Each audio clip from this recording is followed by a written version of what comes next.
Hello, I'm back building a country style house, country manor kind of thing. For the first time, I don't hate this.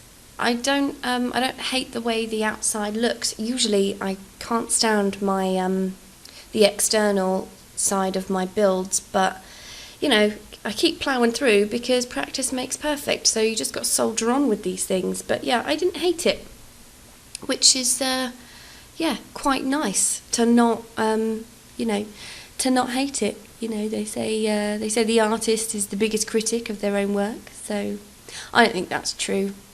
But yeah, usually I hate the externals of my buildings, but this time I think it turned out okay.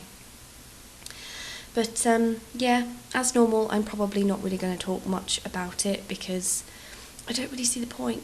You can see it. If you're hearing this, then you're watching this, so don't really need to say anything. Don't need to explain myself. I don't need to explain myself to anyone. So, sorry. Getting a little bit necky. But instead I thought I would talk about something else. Anything else. I was thinking about, me and my husband are thinking about booking a little getaway. And got me thinking about holidays, and it made me think about the last holiday I went on before I was married, where my husband wasn't there. Girls on tour, stays on tour, you know what I'm talking about. But I was, no, seriously, nothing happened. But I went to Greece with my friend. It was like a girls' holiday, but just the two of us. And so we had booked our holiday for the summer. Unfortunately, something came up at work, and basically, long story short, we couldn't actually go for when we booked it. So we had to last minute change it and bring it forward by a week. But the difficulty with bringing it forward was that we were out of season just by bringing it forward a week, because we were supposed to be going in July and we ended up going in June. So we went to Greece, and most things were closed. We still had a nice time, but I mean, to be honest, we're not really like party animals or anything. I don't think we really went clubbing too much anyway, so that was fine. But what it did mean, because it was so quiet, was that when we got there, we were actually the only people at the hotel.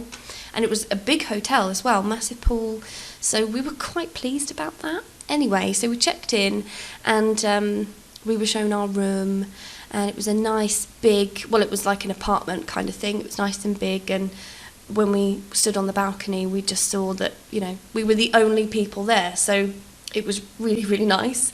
I would recommend going on holiday out of season. You get the hotel to yourself, if you don't like socialising with any people. Anyway, we'd been out and about.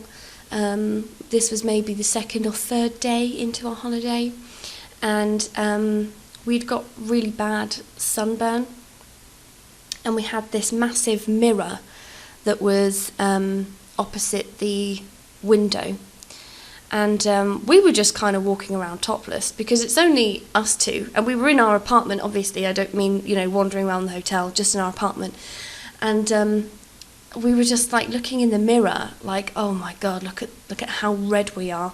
So we're like ferociously rubbing in all the aloe vera we could find. And anyway, we went for dinner that night, and then we came back to our apartment, had some drinks on the balcony, and we saw that there was these like Italian guys who were sat right opposite us. So their balcony was facing our balcony.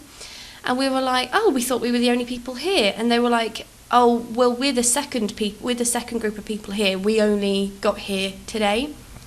So we were like, oh, so it's just your room and our room, and the rest of the hotel is empty. And he was like, they were like, yep.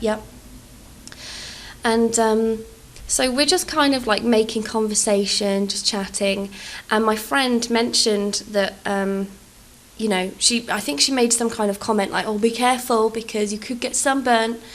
And one of the guys was like, he said, oh, yes, we know you're sunburnt. And we were like, eh? What do you mean? What do you mean you know? And the other guy pointed to the mirror, which he could see clearly from his balcony through our window. And he pointed to the mirror and he was like, we see you being sunburnt. And we were were like, what? And they were like, yeah, you thought no one was watching, but we saw you looking in the mirror, you know, with the cream on your boobies. And we were both completely mortified. To be honest, after that night, we had to check YouTube just to make sure that they hadn't like put something on there like, you know, grease sunburnt sluts, or, you know, skincare slags or something. So thankfully there was nothing on there. There might still be something, please don't look. But yeah, we stopped doing that. We drew the curtains after then. But it was nice. I mean, they were friendly enough, but I almost wish that even if they did see what they saw, I almost wish they never told us, you know, because if I accidentally, well, I don't know if it was accidental on their side, but if I accidentally saw someone furiously rubbing sun cream into their burnt chest, I probably would keep it to myself. I probably wouldn't tell them. But yeah, they were nice enough. Also, I heard it. I did just hear myself try and attempt an Italian accent. And do you know what? I don't know who the fuck I think I am. Because, first of all, that sounded nothing like an Italian accent. And second of all, I vowed to never try and impersonate any other Europeans because I'm not very good at it. I used to be good at accents, but you know what ruined that? Borat. Anytime I try and impersonate anyone from Europe that's not England or Ireland or Scotland, the UK, obviously, could have just said the UK, but anytime I try and impersonate anyone from any other country, I accidentally swoon into this very nice Borat voice. So, you know, I profusely apologise, especially if there are any Italians out there, for even trying to come across in any way like I'm trying to do an Italian accent, because I can't do it, and I think their accent's beautiful. Anyway, I'm over-explaining now, overcompensating. Don't worry about it. Let's move on. Anyway, I love holiday stories. I don't know whether it's a British thing or whether... Well, I get the impression from resort owners that it seems to be the British that cause these problems. But when I think of holidays as an adult, I think of things like having watered down cocktails at 10 o'clock in the morning by the swimming pool because, you know, fuck it, you're on holiday. And going to, like, restaurants, paying €4 for a full meal and not being able to eat it because you're so hungover. And also when it's night time and you're walking down whatever strip it was, there was always some kind of strip. You would have the club owners or whoever worked at the club approaching me and tell you that ladies drink free. Yeah, God, I miss those days. Women drinking for free. Sexism at its finest, but you know what, I'll take it.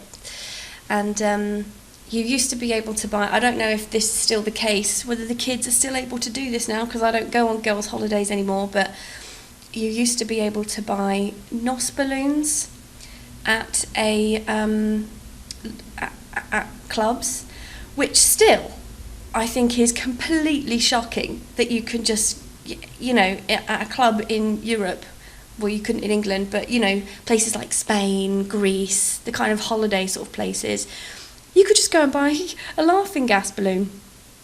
They probably don't do it anymore now. If you've been on holiday to one of these places, let me know if they still do it, because that is shocking. But, yeah, they're still good memories of the life I used to lead when I was young. But do you know what? I'm actually glad that those days are gone now, because it's not the kind of life you want forever. It has an expiration, but it's nice to reminisce sometimes. Anyway, we're getting towards the end of the video now, so thanks for watching. If you like what you see, please like and subscribe. Have a good day. Bye-bye.